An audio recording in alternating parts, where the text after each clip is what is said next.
कदम आणि मी project management इन्स्टिट्यूटचा volunteer आहे आणि आम्ही त्या संस्थेच्या माध्यमातून प्लस वीर सावरकर संस्था आहेत आणि अशा अजून काही संस्था आहेत की यांच्यामध्ये माध्यमात आम्ही वेगवेगळी कामं करतो। आम्ही कित्येक वेळा आपली जे सैनिक आहेत त्यांच्या तिथे बॉर्डरवरून जाऊन त्यांना काही मदत करणे किंवा नवीन जेव्हा युनिट चालू होतं त्यासाठी काही मदत करणे, त्या लोकांना जाऊन भेटणे, अशा प्रकारचं काम करतो। प्लस असं व्हॉलेंटियर काम करतो ज्याच्यामध्ये आपण की नीरा नदी साफ करणे तिथे सुद्धा आपण काम केलेलं आहे आणि आता आपण इथे या खडकवासला एरियामध्ये टी प्लांटेशन करत आहे। त्या अशा प्रकारच्या सेवाभावी संस्थांना जे काम करता येईल ते आपण करत आहोत आणि वेगवेगळ्या संस्था एकत्र येऊन ते काम करत आहोत आणि फक्त काम करणे हाच आमचा उद्देश असतो, बाकी काही नाही। तुमची कुठल्याही प्रकारची मदत अशी ह्याला मिळाली तर always welcome. Thank you so much.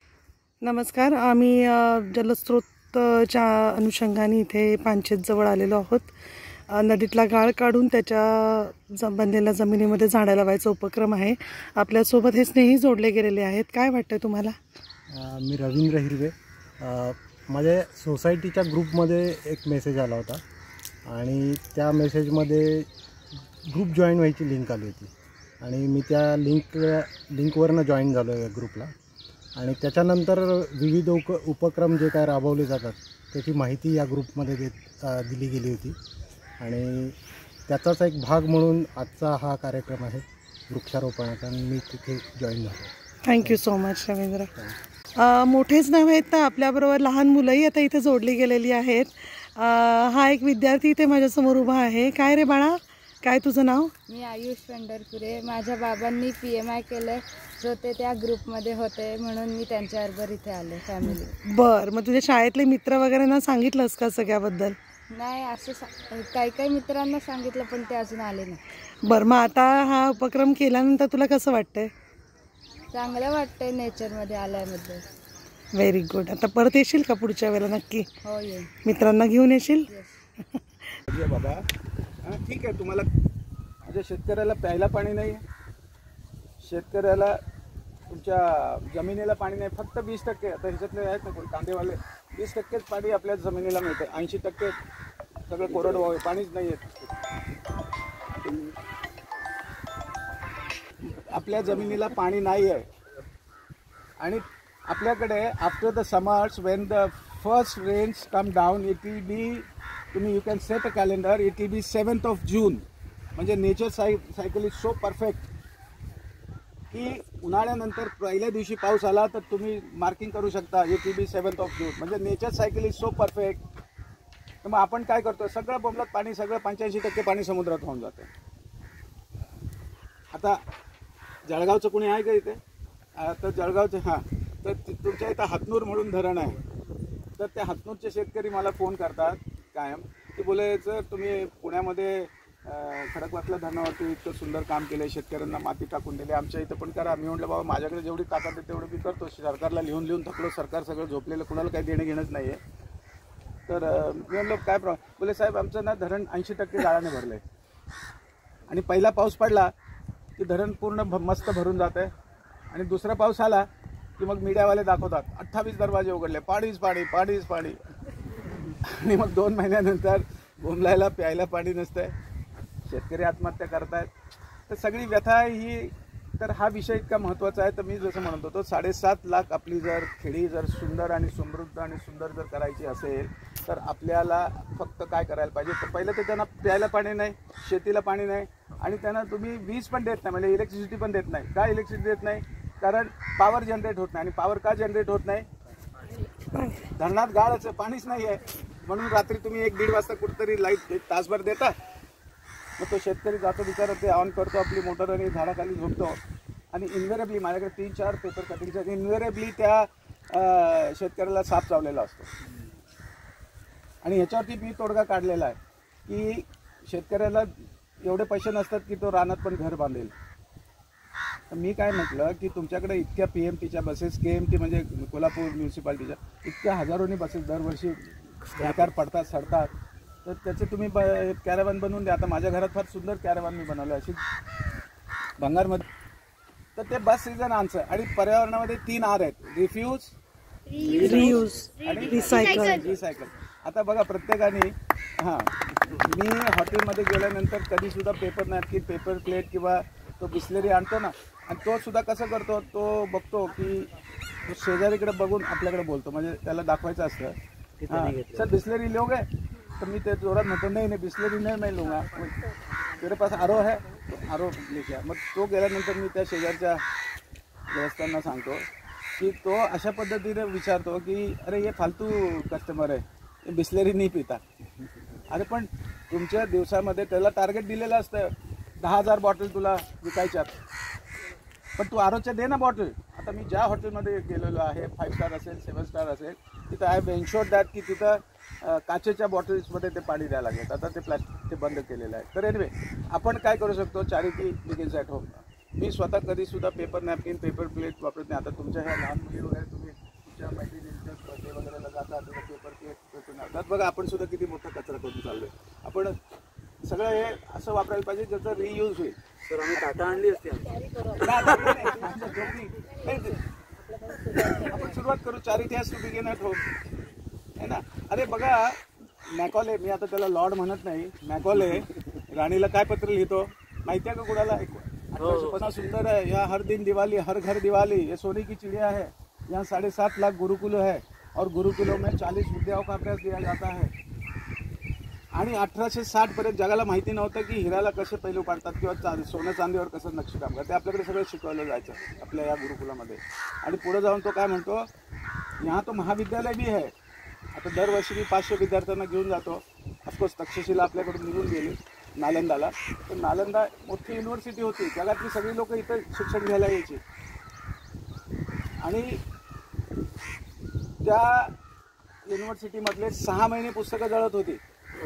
आणि व्यथा ही आहे की ज्या हरामखोरांनी जे जाळली त्याच्या नावावरती तिथं रेल्वे स्टेशन आहे. ही व्यथा आहे या देशाची. आणि आपल्याला काय शिकवलं जातं, आर्यन थेरी, आर्यन थेरी. अच्छा, आर्यचा अर्थ काय तुम्ही सांगू शकाल का? आर्य म्हणजे नवऱ्याला आर्य म्हणतात ना, नवऱ्याला आर्य म्हणतात. हा चालेल, नवऱ्याला पण आर्य म्हटलं तरी चालेल. हा ओरिजिनल. अजून सांगा जरा, let's make it a game. हां अजून काय हां सर? Very good. म्हणजे सगळ्यांसाठी टाळ्या वाजवा. या सरांसाठी पण आहे तुमचं. आर्य म्हणजे तुमच्यासारखा ज्ञानी, श्रेष्ठ, विचारवंत. आर्य म्हणजे हा अर्थ आहे. आर्यचं उलट काय होईल? अनार्य. आता तुम्ही जोरात बोला, अनार्य अनार्य, अरे जरा जोरात बोला, म्हणजे बोला. त्याचा अभ्रभवंश काय होतो? अनाडी होतो. तुम्ही पिक्चर बघितला अनाडी? अशी टोपी मी घातली की मी झालो काय? जोकर. अनाडी शून्य. पण अशी टोपी घातली की मी आर्य होतो. हे सांगायचं उद्देश काय? अरे आपला हा देश आर्यवत होता आणि सगळे तुम्ही ज्ञानी, सगळे आपले विचाराची शक्ती असलेली ही मंडळी. आता मला बिल गेटच्या बरोबर एका अमेरिकन वॉटर वर्क्सला ह्या कारणाचं ज्या प्रेझेंटेशनसाठी बोलवलं होतं, ते एका कार्यक्रमात बिल गेटवर आम्ही स्टेज शेअर केलं. तर तो सांगत होता की बोले we are super power all right, but watch out, there is another country which is emerging as a super power of intellectual. आणि तिथं तुमच्यापैकी आपले भावंडच तिथं होते, कुणाचा भाऊ असेल, बहीण असेल वगैरे, ते आपली मुलं होती. त्या बाजूला आपली मुलं होती आणि बाकी त्यांची होती. तर तो म्हणतो the super power of intellectual is these people. त्यांनी आपल्या मुलांच्याकडे त्यांनी बोट केलं. आणि हे सत्यच आहे, कारण आपल्याकडे जे ज्ञान आहे ते जगात कुठेच नाही आहे. तर सांगायचा उद्देश काय की राणी बघ पुढं काय जाऊन म्हणते, हम तो सैन्य लेके जाने वाले नहीं है. आता मला कोणी सांगेल का की मलयज शीतलामचा अर्थ काय? यज. मलयापासून जन्म झालेली म्हणजे यज जे येतं ते कशापासून तरी जन्म. बाळा ए राजा, मलय पर्वत, ए बाळा इकडे, त्याला पण ऐकून द्या. हां हां एनिवे हां सर. तर म्हणजे कुठल्या तरी पर्वतापासून जन्म झालेली अशी मलय. आणि शीतला म्हणजे सरांसाठी आपण सगळे टाळे वाजूया. आणि इथं जर कोणीतरी उत्तर दिलं त्याची झाली. मलय म्हणजे चंदन बेसिकली. आणि कवी कल्पना इतकी सुंदर आहे बंकिमचंद्रांनी जे जेव्हा, आणि कवी लोक फार सुंदर लिहितात, कवी त्यांच्या कल्पना फार सुंदर असं भन्नाट असतात. तर ते काय म्हणतात की आपल्याकडं कर्नाटका, आंध्र प्रदेश, तामिळनाडू इकडं मलय पर्वत आहेत मोठ्या प्रमाणात. तुम्हाला माहिती आहे ना तो कोण, तो मिशेवाला एक चंद्र, ते सगळे मलय कापत होता, तो विकत होता आणि तो मलाई खात होता त्याची. तर कवी कल्पना अशी आहे की जेव्हा समुद्रावरून वारे वाहत येतील, सर या जेव्हा जर प्राईम मिनिस्टरचा जर कॉल आला ना तेवढाच घ्या, बाकी कॉल घेऊ नका. I am just joking. Let's make it a game, we should it should not be a drudgery for us. तर इंग्लिशमध्ये थोडं बोललं चालेल का? हो. मी तर नेहमी म्हणतो आम्हाला इंग्लिश पिटपॅट यायला पाहिजे आणि एखादी 2 फॉरेन लँग्वेज यायला पाहिजेत. माझी मुलं, दोन्ही मुलं, माझी मुलगी आणि मुलगा 3 फॉरेन लँग्वेजेस आहेत, पण त्यांना वर्गामध्ये 40-45पेक्षा जास्त मार्क मिळायचे नाहीत, पण लँग्वेजेस 3 येतात. आणि जग बघितलं त्यांनी का? तर लँग्वेजेसच्यामुळे. आजच्या घटकेला आपल्याकडे ऑटो हबमध्ये ज्याला फ्रेंच येतं, स्पॅनिश येतं, जर्मन येतं आणि चायनीज येतं, अशा लोकांची गरज आहे. एक 50 लोकांची तर इमिजिएटली गरज आहे, पण त्याला लोकच मिळत नाही. आणि तिथं पगार किती मिळतो? फार थोडा पगार देतात, 3,000 युरो किंवा 4,000. करा 3,000 गुणिले 90 किती झाले? 270. मग काही न करता जर एवढे मिळत असेल तर वाय नॉट. पण आपल्या डोक्यात असं असं की नाही, प्रत्येकाने इंजिनियर बनायला पाहिजे, डॉक्टर बनायला पाहिजे, and that's the end of life. म्हणजे मग आम्ही मोठे काहीतरी बंगला बांधू आणि मग राहू वगैरे वगैरे. Anyway, I am just joking. What I am trying to say की इंग्लिश तर आपल्याला पिटपॅट येणं गरजेचं आहे. आणि इंग्लिश का पिटपॅट येणं गरजेचं आहे? कारण ते अमेरिकेवाल्यांनी त्याला कमर्शियल लँग्वेज करून ठेवलेली आहे. आणि जोपर्यंत तुम्हाला कमर्शियल लँग्वेजमध्ये बोलता येणार नाही, तुमचं मार्केट तुम्ही विकूच शकणार नाही, म्हणजे तुमचा माल विकला जाणार नाही. एनिवे, तर मी इंग्लिशमध्ये पण मध्ये जर बोललो तर राग मानू नका. तिकडे सगळ्यांना येतात ना हे सगळे कोणाला. तुम्ही आम्हाला आर्मी पॅरलन्समध्ये शिकवलं जातं, if at all third world war has to take place, it will be only for water. It will be not for oil, it will be not for land, it will be not for any other reason. It will be only for water. As on today, there are 65,000 dams in the world, out of which 22 to 25,000 dams are in China. आणि आपल्याला माहिती आहे China is 5 times larger than our country, म्हणजे landmass wise. आणि त्यांनी they have built a huge dam called Three Gorges Dam. आता आपल्याकडे ही जादूची छडी आहे. कुठे गेली माझी जादूची छडी? अरे माझा मोबाईल कुठे घेतला? राजू, माझा मोबाईल तुझ्याकडे आहे का? आणि माझ्या तर आपल्याकडे ही छडी आहे, तुम्ही चेक बॅक करू शकता. थ्री गॉर्जेस डॅम जगातलं सर्वात मोठं धरण त्यांनी बांधलेलं आहे. आता आपण आपल्याकडे येऊया. भारतामध्ये we have 5,000 dams, Bhakra, Nangal to Periyar, आणि सगळी धरणं गाळाने भरलेली आहेत. आता आपण महाराष्ट्रात येऊया. आपल्याकडे 450 ते 500 धरणं आहेत. इथं पण तीच बोंब आहे, सगळी धरणं गाळाने भरलेली आहेत. आता let's come to Khadakwasla. Now you must know the history of Khadakwatsala. This dam was built in 1879 by Mahatma Jyotiba Phule.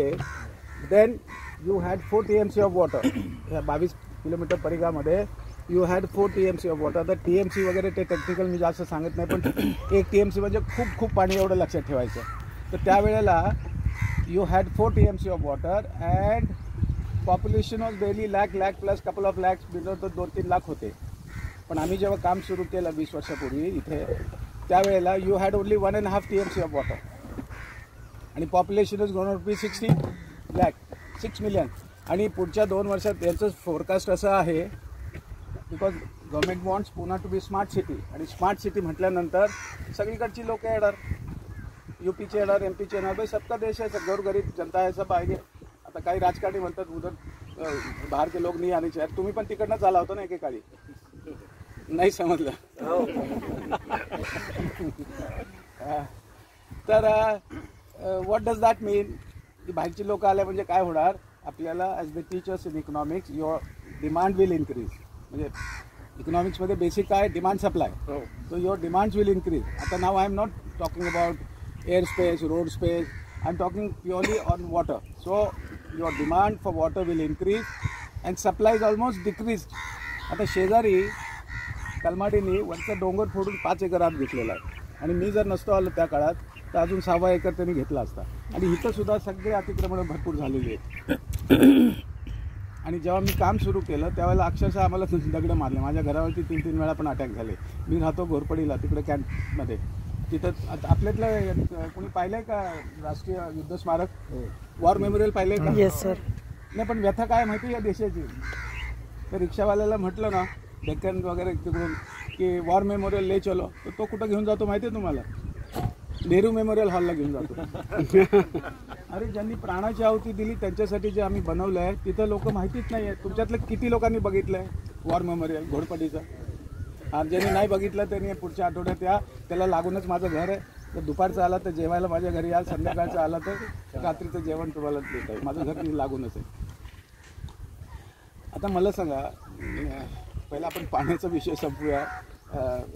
ज्याला म्हणतो ना साईड वाईज नको जायला. तर ते का मी बांधलं ते पण सांगतो. जेव्हा जनरल वैद्यांना 2 आतंकवाद्यांनी मारलं त्यावेळेला ज्या ठिकाणी मारलं होतं तर माझे एक मित्र होते, ते बिचारे is no more, colonel Chitale. तुम्ही जर तुम्हाला माहिती असेल त्यांचे MMF आम्ही बरोबरच तुम्ही ओळखत असाल त्याचं. तर अशा रीतीने आमचा आज प्लांटेशनचा प्रोजेक्ट पूर्ण झालेला आहे आणि आम्ही खडकवासला धरणाच्या इथे पानशेतच्या बाजूला भरपूर झाडं लावलेली आहेत. रेखा, गौरी, खूप मनपूर्वक अभिनंदन. गौरी तुला गौरी थँक्यू सो मच. आता अशाच दर रविवारचा आपला कार्यक्रम ठरला. येस नक्की. झाडे लावा आणि झाडे जगवा.